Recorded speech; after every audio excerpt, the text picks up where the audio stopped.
special story to share with you all about the Tulip Festival, a wonderful celebration each year with beautiful tulips. Now, you might not know, but this story has a princess and a very brave soldier that made the Tulip Festival eventually come to be. Now, I have my favorite storybook here, so I'm going to find my story in here, and then we can read it all together. Here we are. It is called The Princess and the Soldier. This story begins with 4 very special words. Once upon a time. Once upon a time, in a country called the Netherlands, there was a beautiful queen of the Dutch people named Wilhelmina. Queen Wilhelmina had a baby girl named Princess Juliana.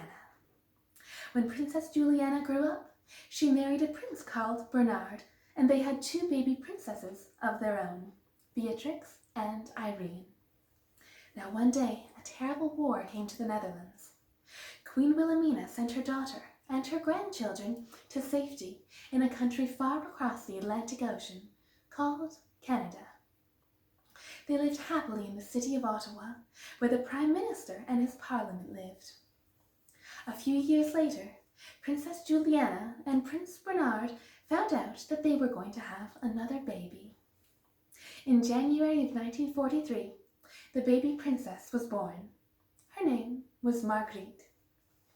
The Canadian Prime Minister even made sure that the hospital room where the new princess was born was declared Dutch for the day, so Marguerite could be born in her own home country. In fact, Canadians celebrated by ringing bells and flying the Dutch flag at the Parliament building, something that had never happened before. Right around the same time the little princess was born, there was a teenage boy living not too far from her in Oshawa, Canada. His name was Don White. He was only 18 when he signed up to bravely fight for freedom in the war across the ocean.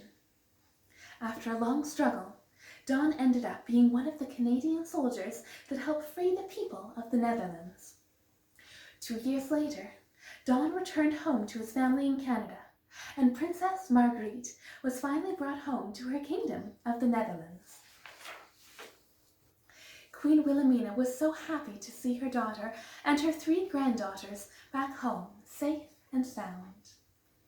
Princess Juliana never forgot the kindness of Canadians or their part in bringing liberty to her people and making the Netherlands safe again. 75 years ago, Princess Juliana gave the people of Canada 100,000 tulips to say thank you, and promised to give a gift of 20,000 tulip bulbs every year, which would continue for as long as she lived. In fact, her gift lived on even after Princess Juliana passed away.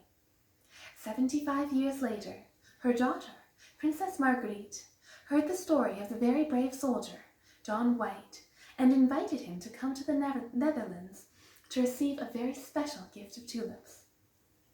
The princess who was born in Canada and the soldier who fought so bravely in the Netherlands finally met for the first time. Princess Marguerite repeated her mother's first gift of 100,000 tulip bulbs to all Canadians. And now, those tulip bulbs of thanks from the Netherlands are growing in Canada, happily ever after. Now, that is such a wonderful story about how the Tulip Festival came to be. Now, you might know that tulips come in all different colors, like these red and orange tulips, and white ones, and pink ones, and yellow ones, and so many different colors. Now, I hope you can enjoy the Tulip Festival this year, all from the comfort of your own home.